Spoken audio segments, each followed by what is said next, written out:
So hey guys, what's up? Welcome to Waylay Vlogs and welcome to another exciting vlog. মনে আছে আমি আগের ব্লগটাই বলেছিলাম একটা সারপ্রাইজ দেব, আর তোমরা অনেকে কমেন্ট করেছিলে যে কি সারপ্রাইজ, কি হতে চলেছে নেক্সট ভিডিওটায়। তো ফাইনালি এই ভিডিওটাতে আমি সারপ্রাইজ দিচ্ছি, ফাইনালি এবার হচ্ছে। আর সারপ্রাইজটা কি সেটা জানার জন্য তো একটু অপেক্ষা করতে হবে, আর ভিডিওটা অবশ্যই পুরোটা দেখতে হবে। তো এই মুহূর্তে আমরা চলে এসেছি বোলপুরে।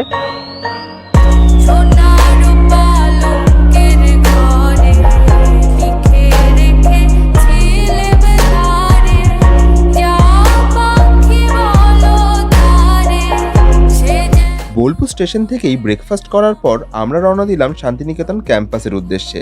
আর আমার এই ট্রিপের সঙ্গী হয়েছিল সুদীপ্ত আর মিতালি। এক পায়ে দাঁড়িয়ে সব গাছ ছাড়িয়ে উকি মারে আকাশে, মনে সাধ কালো মেঘ ফুরে যায়, একেবারে উড়ে যায়, কোথা পাবে বাতাসে। এই যে আমার পিছনে যেটা দেখতে পাচ্ছ, এইটাই হলো সেই বিখ্যাত মিউজিয়াম যেখান থেকে রবীন্দ্রনাথ টেগরের নোবেল চুরি করা হয়। চুরিটা কে করেছিল? हसदे चेहरे का मतलब ये नहीं होता कि उन्होंने कोई तकलीफ नहीं होती। এখন আমরা যাচ্ছি সৃজনী শিল্পগ্রামে। আমি এর আগে বোলপুর বেশ কয়েকবার এসেছি, কিন্তু সেখানে যাওয়া হয়নি। আর সেখানে গিয়ে আমি যা দেখলাম সেটা আমার এক্সপেকটেশনের থেকে অনেক বেশিই ছিল।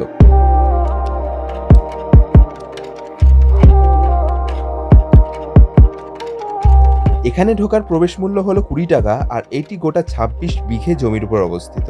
এখানে রয়েছে বিভিন্ন রাজ্যের ট্র্যাডিশনাল আর্ট অ্যান্ড মিউজিয়ামস, যেমন Assam, Manipur, Jharkhand, Bihar, Odisha and our love West Bengal and many মোর।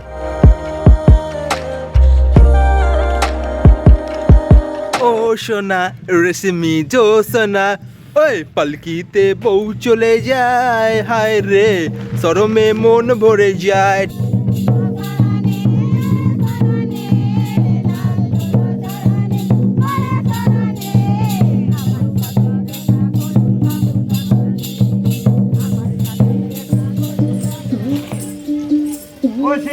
গোবিন্দ পদ্মাবতী ভোলা মোহ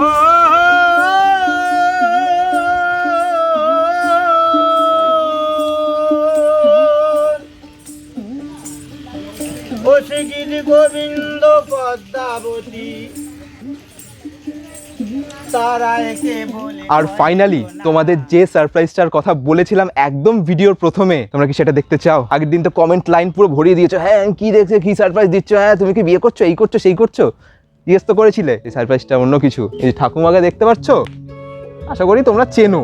এই হলো সেই ভিলফুডের সেই ঠাকুমা যার রান্না আপনারা, আমি আমার নিজের ঘরের কথাই বলছি। আমার মা ফোনটা যদি আমি দিয়ে দিই মাকে, ফোনটা ভিলফুড চালিয়ে মা একদম ডিরেক্ট বিঞ্জ ওয়াচ করে, মানে ফার্স্ট টু লাস্ট যত ভিডিও আছে পারলে একদিনে দেখে না, এরকম একটা ব্যাপার। তো সেই ঠাকুমা আমার সামনে ফাইনালি। আমার তো মানে কি বলবো, আমার তো মানে ভাষা হারিয়ে গেছে, কিছু বলতে পারছি না। কেমন আছো ঠাকুমা? তোমার যে এই রিসেন্টলি 20 লক্ষ সাবস্ক্রাইবার হলো, সেটা মনে হয়েছে, তোমার কেমন লাগছে? খুব ভালো। মানে ঠাকুমার যতটা না ভালো লাগছে, আমি একটু ঠাকুমার থেকে আমার একটু বেশি ভালো লাগছে। আমি একটু বেশি এক্সাইটেড। মানে 2 মিলিয়ন হয়েছে, ভিলফুড 2 মিলিয়ন হয়েছে। আর এখানে শুধু ঠাকুমা একাই নেই, এন্টায়ার ভিলফুড ফ্যামিলি আছে। এদিকে কাকিমা, এদিকে আছে কাকু, এদিকে আছে কাজলদা। এই রাজা ছেলেটা আমার মায়ের খুব ফেভারিট। আমার মায়ের খুব কিউরিওসিটি ছিল, ছেলেটা কে? মাসি, হ্যাঁ বড় মাসি, বড় দাদা, মেশো, সজলদাও হিরো, কাজলদাও হিরো। আর একটা মানে সেলিব্রিটি ফেস্টে আমি চলে এসেছি। এখানে সব হিরো হিরোইনরা বসে আছে, আমাদের লিড করছে হচ্ছে ঠাকুমা। আর এই সেই ভিলফুডের গ্রাম যেখানে ভিলফুডের সমস্ত ভিডিওগুলো শ্যুট হয়। ভিলফুডের সেই রান্নাঘর, সেই বিখ্যাত রান্নাঘর যেখানে ঠাকুমা রান্না করে। আরেকটা রান্নাঘর আছে, ওইখানে আরেকটা রান্নাঘর আছে। এই সেই পুকুর যেখানে কাজলদা মাছ ধরে। এটা হলো কৃষ্ণ লঙ্কা। আর এখানেই দেখতে পাচ্ছ এনাদের সবকিছু নিজস্ব চাষবাস, সব প্রোডাকশনই নিজেদের, পুরো একদম আস্ত একটা প্রোডাকশন হাউস।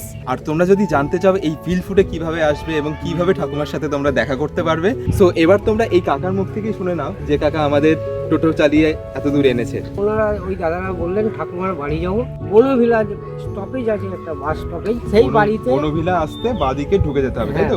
বনভিলা বাস স্টপেজের আগে যে বাদিকে যে রাস্তাটা ঢুকে যাচ্ছে সেই রাস্তায় এসে খানিকটা এসে ঠাকুমার বাড়ি, সেই বাড়িতে ওনাদেরকে নিয়ে এসেছি। আর ওনার নাম্বারটা আমি ডেসক্রিপশনে দিয়ে দেবো, তোমরা যদি এসে এখানে ঘুরে দেখতে চাও তাহলে ওনার সাথে কন্ট্যাক্ট করে নিতে পারো। Age is just a number, কথাটা ঠিকই, কারণ ঠাকুমা এই বয়সেও ইন্সপায়ার করে চলেছেন প্রচুর মানুষকে। আর পর্দার পিছনে যাদের আমরা দেখি তাদের থেকেও যে এত পরিমাণে ভালোবাসা পাবো এটা আমি কোনোদিনই ভাবতে পারিনি।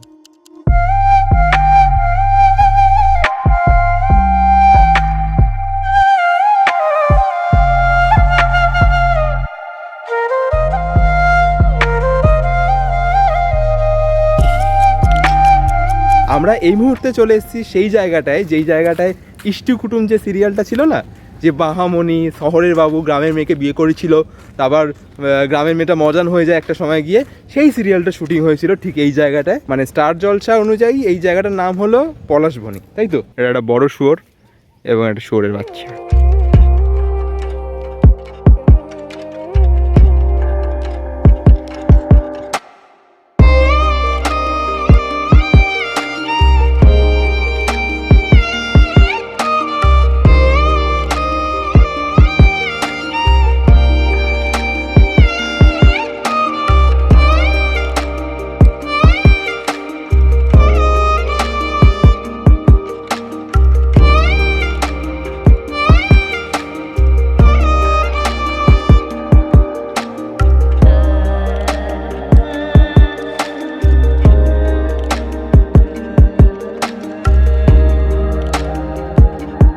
সো গাইস, আমাদের এই ভিডিওটা তোমাদের কেমন লেগেছে? আশা করি ভালো লেগেছে। আর যদি ভালো লেগে থাকে তাহলে অবশ্যই এই ভিডিওটাকে একটা লাইক করো, আর অবশ্যই এরকম কিছু ইন্টারেস্টিং ভিডিও দেখতে থাকার জন্য চ্যানেলটাকে সাবস্ক্রাইব করো।